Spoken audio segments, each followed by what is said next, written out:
কোনো রকম আইডিয়া না থাকলেও নিয়ে নিলাম একটা বড় সড়ো চ্যালেঞ্জ, এদের যত্ন করতেই হবে। Good morning everyone, welcome back to the channel Rojnamcha. আজকে হলো আরেকটা ছুটির দিন। আজকে ছুটির দিন ঠিকই, কিন্তু রাকেশের আজকে খুব ব্যস্ততা। সকালবেলা আজকে অফিস যেতে হবে, সানডে হওয়া সত্ত্বেও ছুটি নেই।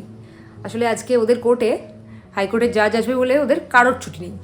প্রথমে শুনছিলাম যে দুপুরবেলা খাওয়া দাওয়া করে একটু বেলা করে যাবে, তাতে কোনো প্রবলেম ছিল না যদি ওরকম সময় যেত। কিন্তু এখন আবার শুনছি যেই টাইমে অফিস যাওয়ার কথা তার থেকে 1 ঘন্টা পরে যাবে, তো খুব মুশকিল হয়ে গেল। এখন প্রায় 9:45 বাজে। ভিডিওটা শুরু করতে আজকে অনেকটাই দেরি হয়ে গেছে, কাজকর্ম থাকে সকালবেলা, ছুটির দিনে বিশেষ করে, তাই জন্য ভিডিওটা দেরি করে শুরু করেছি। কিন্তু আমার কিন্তু সকালবেলাটা শুরু হয়েছে অনেক আগে, আর আমি কাজকর্ম শুরু করে দিয়েছি অনেকক্ষণ আগের থেকে। রাকেশ আজকে সকালে অফিস যাবে, রাত্রিবেলা আবার রবীন্দ্র জয়ন্তীর অনুষ্ঠান আছে, মানে সারাটা দিন ব্যস্ত। মা এসেছে, একদিকে ভালোই হয়েছে, নাহলে ভালো লাগে না একা একা ঘরের মধ্যে। কালকে সারা সকালটাই কাজ করে কাটিয়েছি বলে একদম টাইমটা কেটে গেছে। কিন্তু আজকেও কাজ আছে, আজকে তোমাদের সাথে দেখা করাবো যাদের কথা সেদিনকে তোমাদেরকে বলছিলাম, পরশুদিন অনেককে নিয়ে এসেছি বাড়িতে। চলো ভিডিওটা শুরু করি, দেখতে থাকো আজকে সারাদিন বাড়িতে কীভাবে কাটাই, ছুটির দিনটা কীভাবে কাটাই। সকালের এই 1 কাপ চা, এটা দিয়ে দিন না শুরু করলে দিনটা যেন অসম্পূর্ণভাবে শুরু হয়। আজ সকাল থেকেই আমি কেনাকাটা নিয়ে খুব ব্যস্ত। প্রথমেই আগে একটু সবজি কিনে নিয়ে এসেছি, তারপরেই চলে এসেছি মাছ কিনতে। আসলে আজকে বাবাকে একটু খাবার পাঠানোর প্ল্যান আছে, আর ফ্রিজে যা মাছ ছিল তাতে সবার হতো না। একদম জ্যান্ত কাতলা মাছ পেয়েছি। আর এই যে মাছওয়ালা দাদা, উনি কিন্তু গীতাদিদের পাড়াতেই থাকেন, তাই জন্য গীতাদি আমাকে দরও করে দিয়েছে। 2 কেজি মাছ নিয়েছি, একদম জ্যান্ত দেশি কাতলা মাছ। আমার কাছ থেকে নিয়েছে মাত্র 180 টাকা করে। বাংলা বুকের ভিতরে বাংলা ভুলি কি করে, বাংলা বুকের ভিতরে বাংলা ভুলি কি করে, বাংলা বুকের ভিতরে। এটা কি দিয়ার বার্থডে স্পেশাল গান? দিয়াকে বার্থডে স্পেশাল গিফট করলে এটা? হাততালি দারুন দারুন দারুন। আর ভিতরে বলবে না, ভিতরে মাইক্রোফোন নিয়ে বড় করে অনুষ্ঠান হচ্ছে, তখন কোন গানটা করবে? বললামই তো, আহা কি আনন্দটা। আচ্ছা, আর যদি চেরিবেরির বার্থডে হয় তখন কোনটা করবে? বাংলা আমার শ্রেষ্ঠ। আর তোমার বার্থডেতে কোনটা করবে সেটা বলো এবার। পুচকো তো বানে মেরি জানে মেরি জান, পুচকো তো ওটা আমি করব। আচ্ছা, ওটা করতে হবে, যেটা পুরোটা জানো সেটা করো। বাহ! ঝনকের মেজাজ আজকে বড্ড ফুরফুরে। আসলে দিয়া আছে যে, দিয়া থাকলে ওর তেমন কাউকে আর খুব একটা লাগে না। দিয়ার সাথে খেলা, দিয়ার সাথে গল্প, দিয়াকে গান শোনানো, এই করতে করতেই ওর সময় কেটে যায়। হয়ে গেছে ঝগড়াঝাটি। মা বলছে যে এতদিন নাকি ভিডিওতে দেখেছে, আজকে লাইভ পারফরমেন্স। দুজন একসাথে থাকা মানেই সাপ আর নেউল, একটা সাপ একটা নেউল।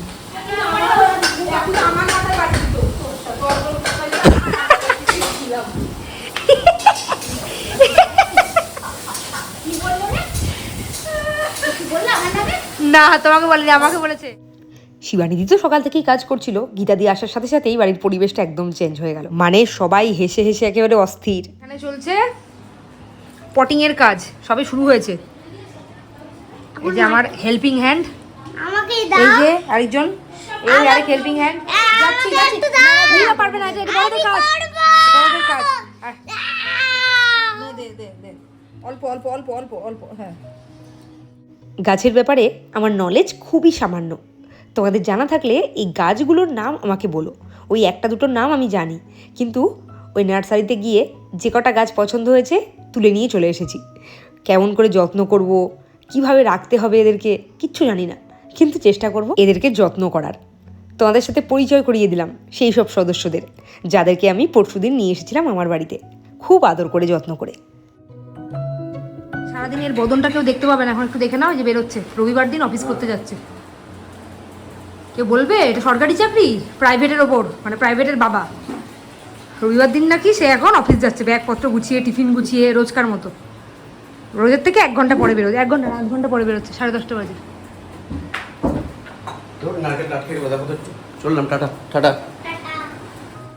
ও যে আজ অফিস যাবে সেটা আমি জানতাম, কিন্তু সকালবেলা খাওয়া দাওয়া করে দুপুরের টিফিন যেমন গুছিয়ে নিয়ে যায় তেমন গুছিয়ে এভাবে যাবে যে সেটা আমি জানতাম না। এমন রাগ হয়েছে না আজকে, দেখো ছুটির দিন কেউ বলবে। টাটা। অফিস করে প্রোগ্রাম, অর্থাৎ বাড়ি ফিরতে ফিরতে সেই 9টা-10টা। এতক্ষণ তো রাকেশের কাজকর্মেই ব্যস্ত ছিলাম, প্রচণ্ড ব্যস্ত হয়ে পড়েছিলাম ওকে টিফিন দেওয়া, ওকে খেতে দেওয়া, এইসব কাজে। আগে তো জানতাম না ও যে টিফিন নিয়ে যাবে, ভেবেছিলাম বাড়িতে ফিরে এসে খাবে। ও চলে যাওয়ার পর শুরু করলাম নিজের কাজকর্ম। প্রথমে আগে একটুখানি ভালো মতো তেল মেখে নিলাম, আজ তো হেয়ার ওয়াশ করার দিন, ওই জন্যই। এরপরে লাগবো গাছগুলো নিয়ে দিয়েছি পটিং করা। আর এই কাজে কিন্তু আমাকে ওই যে হেল্পার, আমার প্রচুর হেল্পার আছে, শুধু এই একজনই না, একজন হেল্পার আমাকে এখান থেকে মাটি এনে দিয়েছে, আরেকজন হেল্পার আমাকে ওখানে মাটি এনে দিয়েছে, শিবানিদি। মা এই মাটিটাকে জল দিয়ে ভিজিয়ে দিয়েছে, রাকেশ আমাকে সার এনে দিয়েছে। এবারে আমি বলেছি এগুলোকে পটিং করতে। সবার প্রথমে স্নেক প্ল্যান্টটা করলাম। স্নেক প্ল্যান্টটা সবচেয়ে বড় টব তো, আর মাটিগুলো না, যে মাটিগুলো আমার বাড়িতে ছিল একটু শুকনো হয়ে গেছিলো, ওগুলো মা ভালো করে জল দিয়ে রেখে দিয়েছে। এখানে গোবর সার আছে, এখানে ভার্মি কম্পোস্ট আছে, এগুলো মিশিয়ে এই মাটিটাকে বানানো গেছে। এখন ছোট গাছগুলো এই টবে পুঁতবো, এই ছোটো ছোটো টবগুলোতে। এগুলো খুব একটা মাটি লাগবে না। এবার এগুলো সবই যেহেতু ইনডোর প্ল্যান্ট, তাই জন্য আমাকে যখন আমি কিনেছিলাম সেদিনকে বলেছিল সার কিনতে, মাটি নিতে, আর একটু সাদা বালি নিতে। এবার রাকেশ দেখলাম ওপরে কতগুলো আমার আগে গাছ ছিল, সেই গাছগুলো মরে গেছিলো, যে ক্যাকটাস ছিল, তার মধ্যে অনেক বালি ছিল। সেই বালিগুলো মানে বালি মাটি যেটাকে বলে, সেই বালি মাটিগুলো নিয়ে এসে এখন জল দিয়ে মোটামুটি একটা বানানো গেছে। এখন এটা দিয়ে এইগুলোকে ফিল করবো, করে তারপর এই গাছগুলো লাগাবো। দেখা যাক কদিন বাঁচাতে পারি গাছগুলোকে। ও আর আমার বোনের কাছ থেকেও অ্যাডভাইস নিয়েছি, ওর বাড়িতেও প্রচুর গাছ আছে, তোমরা দেখেছো ওর বাড়িতে যখন যাই, ও বলে দিয়েছে কিছু কিছু। কিন্তু এই গোবর সারটা ধরতে আমার একটুখানি গাটা ঘিনঘিন করছে। ভুল করতে করতেই তো মানুষ শেখে। আর প্রথমেই একটা ভুল করে ফেলেছি। কি করেছি জানো? টবে তো মাটি ভরে ফেলেছি, কিন্তু তলাটা ফুটো করতে ভুলে গেছি। এইবারে হলো আসল ঝামেলা। তারপরে মা আমাকে অনেক হেল্প করে দিয়েছে। প্রথমে তো কিছুক্ষণ ছুরি কাঁচি দিয়ে চালালাম, হলো না। তারপরে ছুরি গরম করে করে গাছের তলাগুলোকে ফুটো করতে হলো, মানে টবের তলাগুলোকে। বেশ ভালোই লাগে কিন্তু বাড়িতে এইরকম গাছপালাদের সাথে থাকতে, কিন্তু এদেরকে একটু পরিচর্যা করতে হয়। আমার এখন কাজের মধ্যে একটা নতুন কাজ অ্যাড হলো, যেই কাজটা ভালোবেসেই করছি, আর ভবিষ্যতেও আশা করছি ভালোবেসেই করব।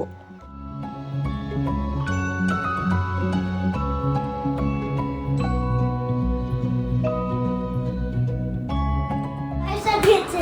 কেন? ওই তো তো সব গুছিয়ে দিয়েছি বলে। খেলনাগুলো গুছিয়েছি, দেখি কত টাকা পেলি, দেখি। 10 টাকা? যাও রেখে আসো। আজও কিন্তু স্নান সেরে বেরোতে বেরোতে 2 বেজে গেছে।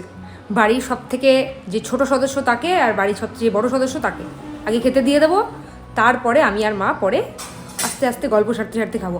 আর তার আগে আমার একটা কাজ আছে, এখানে বাসনগুলো গোছানো। কিন্তু ঝনক এখন ওস্তাদি করে এখান থেকে একবার খুন্তি, একবার দুধের বোতল, নিপিল, এইসব নিয়ে খেলা শুরু করেছে। এগুলো রাখো, কিন্তু এগুলো কিন্তু মেয়েদের খেলনা, ছেলেরা এইসব নিয়ে খেলে না, রাখো, রেখে দাও। আর তোমাদেরকে একটা কথা বলি, আজকে ঝনক একটা বিশাল কাজ করেছে। সকালবেলা তোমাদেরকে দেখালাম যে ওই ঘরে খেলনা ছড়িয়েছিল বলে ওকে বকাবকি করা হয়েছে, তারপরে ও সেগুলো গুছিয়ে রেখেছে, তারপর টাকাও পেয়েছে। আর তারপরে আমি যখন স্নানে গেছিলাম, একজন দাদা এসেছিলেন পার্সেল নিয়ে, জিনিস এসেছিলো ডেলিভারি হওয়ার জন্য। এবার তখন ঝনককে আমি বলেছি একবার, ঝনক যাও তো নিচে আঙ্কেলের কাছ থেকে একটু জিনিসটা নিয়ে আসো, রিসিভ করো তো। ও কিন্তু করেছে, করার পরে ও আবার আমার কাছ থেকে টাকা পেয়েছে। আজকে কিন্তু ঝনক অনেক ইনকাম করে নিয়েছে সারাদিনে। এই যে খুন্তি, এই খুন্তি দে দে দে দে দে, খুন্তি নিয়ে পালালো, দেখো কি অবস্থাটা, শুধু দেখো। দে, কালকে থেকে তুই রান্না করবি তো? হ্যাঁ করবি? কালকে থেকে তুই রান্না করবি? তাহলে খুন্তি নিয়ে কোথায় যাচ্ছ? দাও। আবার কিন্তু সব ছড়িয়েছো, হ্যাঁ এগুলো কিন্তু আবার ছড়িয়েছো।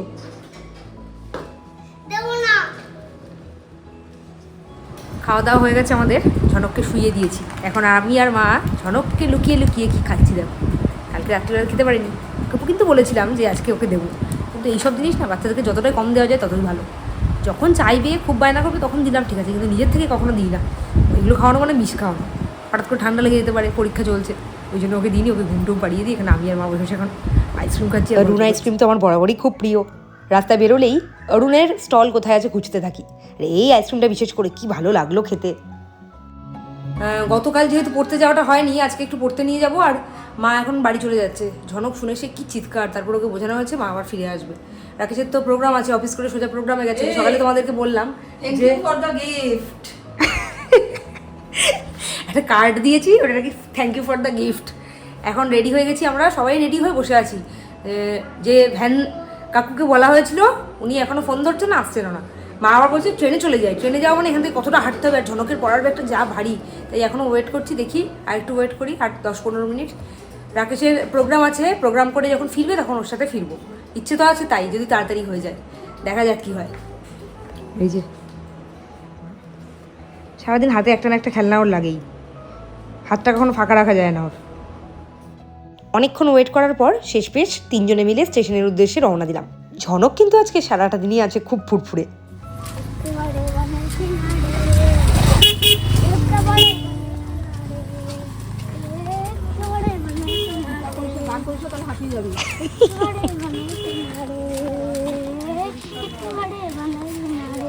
উঠবে?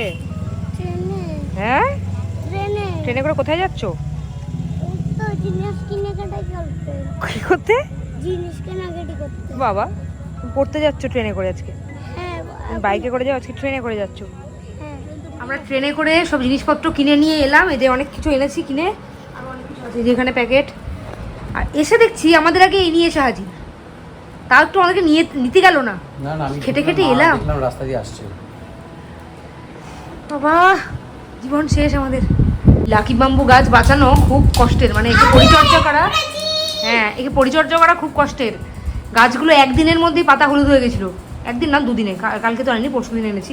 আসলে আমরা জানি না তো ব্যাপারটা, এখন ইউটিউবে ভালো করে দেখলাম যেটাকে মোটামুটি হালকা রোদে রাখতে হয়, ডিরেক্ট সান না, আবার কিন্তু সানলাইটেও রাখতে হবে। আর আমরা সেখানে ঘরের মধ্যে ঢুকে দিয়ে চলে গেছি, তো এটাকে দিনের বেলায় সানলাইটে রাখতে হবে। আর ও লাফাচ্ছে কেন বলো তো? ও এর মধ্যে স্টোনগুলো দিয়েছে কয়েকটা, তাতে খুব আনন্দ। আর মা নিয়ে যেতে পারেনি আজকে, ওই যে ট্রেনে গেলাম ওই জন্য। এটা একটা, আর এই দেখো এই পাশে একে দেখো, রাকেশে এত দিশা এত স্টোন নিয়ে চলে এসেছে যে মানে যা একটার জন্য রেখেছিলাম তাই 2টো হয়ে গেল। আর এটা না খুব মানে চাপের ব্যাপার হয়ে গেল আমাদের, যখন জল চেঞ্জ করতে হবে, সপ্তাহে 1 দিন করে জল চেঞ্জ করতে হবে, তখন পাথরগুলোকে মানে পুরো বের করে ধুতে হবে। আর 15 দিনে 1 দিন করে এটা একটা স্প্রে আছে, ওটা কিনতে হবে, আর না হলে অ্যালোভেরা জেল দিতে হবে। এই হলো এর পরিচর্যার ধরন। আর এই যে দেখতে পাচ্ছ, এই যে তো প্রথম যে লাল প্যাকেটটা, যে প্যাকেটটা বাঁধা প্রথমটা, ওই অবধি জলটা দিতে হবে, জলের লেভেলটা ওইটুকু থাকতে হবে। মোটামুটি শিকড়গুলো যাতে ভেজা থাকে, ডুবে থাকে। গাছগুলো কিন্তু দেখতে খুব ভালো। এখানে না, এখানে না, ওই ঘরে এখানে রাখো না, পাশাপাশি থাক, সকালবেলা একটু সানলাইটে দিয়ে দেবে। গাছগুলোকে মাঝে মধ্যে পুরো স্নান করাতে হয়। যতই তাড়াতাড়ি করি না কেন, রাত্রিবেলা শুতে শুতে কিন্তু 12টাই বাজে। এখন প্রায় 12টার ঘরে কাটারা। আমার শ্বশুরমশাই বেশ কয়েকদিন ধরে নিচে একাই থাকছেন, যারা বাড়িতে নেই, ওই জন্য রাকেশ এখন কয়েকদিন নিচে শুচ্ছে। যেদিন মানে কয়েকদিন ধরে, 3-4 দিন ধরে, যেদিনকে প্রথম দিন রাকেশ নিচে শুতে গেল, তোমরা ভাবতে পারবে না, ঝনক এতটাই শক্ট হয়ে গেছিলো, প্রচণ্ড কেঁদেছে, ওকে সামলাতে গিয়ে আমি একদম হিমশিম খেয়ে গেছি, প্রায় বমি করে দেয়। এখন ঝনক ব্যাপারটার সাথে একদম অভ্যস্ত হয়ে গেছে, মায়ের সাথে ঘুমোতে হবে বুঝে গেছে। এখানে চুপ করে লক্ষ্মী ছেলের মতো শুয়ে আছে, ঘুমোয়নি এখনও, যদিও একটু আগে শুয়েছি। আর ওই ঘরে আরেকজনকে দেখবে, এই যে আরেকজন, যে আমাকে গোবর সারগুলো, গোবর সার না, ওই যে সারটা কি যেন, ভার্মি কম্পোস্ট না কি যেন না, সবই থাকে, গোবর সারই মূলত। আচ্ছা, তারপরে আরো আমি এমন ক্যাবলা, আমি 2টো প্যাকেট ভেবেছি 2 রকম সার। এখানে এসো, সে ওগুলো দিয়ে গেল আমাকে, আমি এসে গাছগুলো কোথায় লাগালাম, কেমন রাখলাম, কিছু কোনো ইন্টারেস্ট নেই। হ্যাঁ, শুধু ওই স্নেক প্ল্যান্টটা দেখেছো, স্নেক প্ল্যান্টটা ওখানে আছে। আর হ্যাঁ, সবাই তো জানে এখানে আছে, ওখানে আছে। দেখো একটু ভালো করে দেখো গাছগুলো কেমন লাগছে। খুব সুন্দর লাগছে, কিন্তু উপরের ওটা একটা টব অন্যরকম হয়ে গেল কেন? ওটা তো একটা টব আছে এক্সট্রা, ওটা তো গাছ কিনবো। এটা তো আগে ছিল, তুমি গিফট পেয়েছিলে সেটা। এটাও কিন্তু স্নেক প্ল্যান্টের মতনই দেখতে। ওটা কি ওইটা? হ্যাঁ, ওপরেরটা ওটা জিজি প্ল্যান্ট। না না, বাদিকেরটা। এইগুলো যেটা আমি পেয়েছিলাম ওই যে, হ্যাঁ ওটা স্নেক প্ল্যান্ট তো। হ্যাঁ।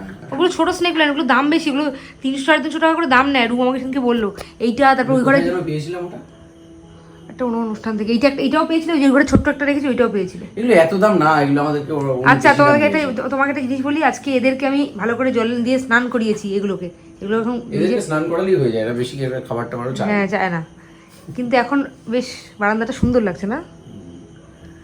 পাইন গাছটা এখানে রাখা যাবে না। কেন? পাইন গাছ তো লম্বা হবে অনেকটা, না এটা এখানে থাকবে না।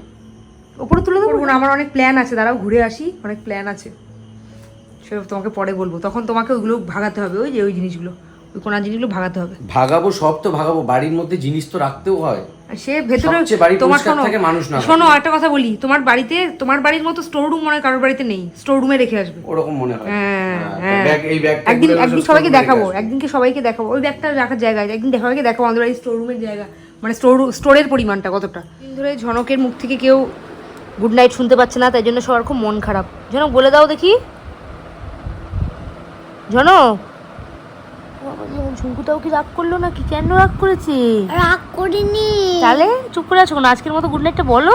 আজকের মতন গুড নাইট, কালকের ব্লগে দেখা হবে। Tata, bye bye.